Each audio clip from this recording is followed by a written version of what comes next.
ආයුබෝවන් අදත් මගේ YouTube channel එකට ඔයාලව සාදරයෙන් පිළිගන්නවා. අපි බලමු මේ රසමරස බයිට් එක හදාගන්නේ කොහොමද කියලා.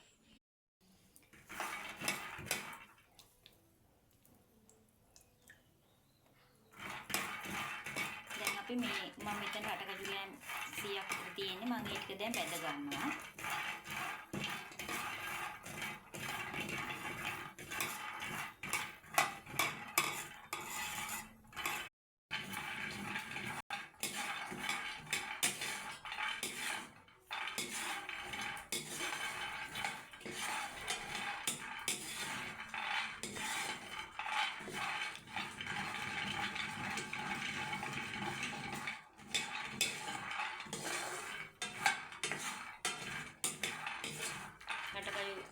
බැදෙන්න වෙලා යනවා.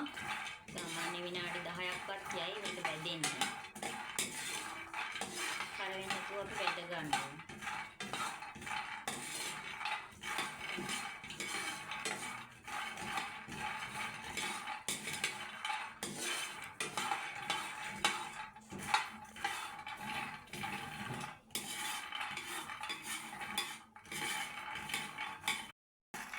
මේ බලන්න දැන් කර වෙලා තියෙන්නේ. මේ කියන්නේ මේ කළු වෙන්නේ නැති වෙන්න හොඳට මේ ඇටි හැපෙන තරමට මේ කර වෙලා තියෙන්නේ රටකඩුවට. මම සෝස් පෑන් එක ආයේ මේ ලිපේ තිබ්බා. මේ තෙල් පොඩ්ඩක් දාලා ලිපේ තිබ්බා. අපි දැන් යන්නේ කරපිංච කොළ ටික බැද ගන්න. දැන් කරපිංච කොළ ටික මේ ලස්සනට බැදිලා තියෙනවා. ගත්ත මම මිරිස් කුඩු මේ පොඩ්ඩක් එකතු කරගෙන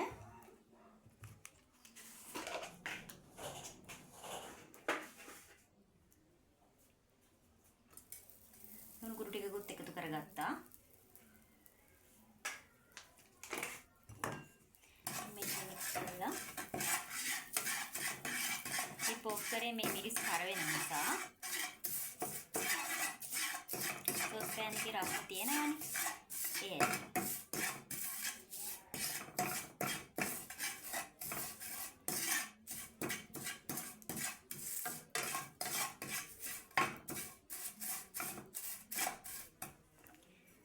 ඊට පස්සේ අපි බැදගත්ත රටකඩු ටික එකතු කරගන්න.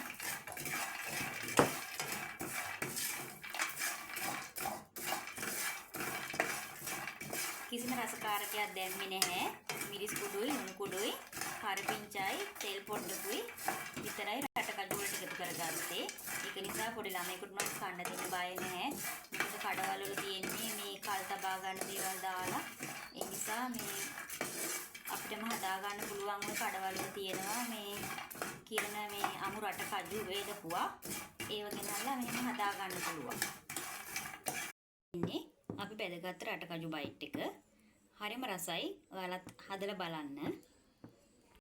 ආයෙත් දවසක මේ වගේ රෙසිපි එකක් අරගෙන ඔයාලා හමුවට එන්නම්. මාව subscribe කරලා තියාගන්න. එතකොට ඔයාලට බලන්න පුළුවන් මම අලුතෙන් වීඩියෝ එකක් දැම්මහම. එතකම් සතුටෙන් පරිස්සමෙන් ඉන්න. bye.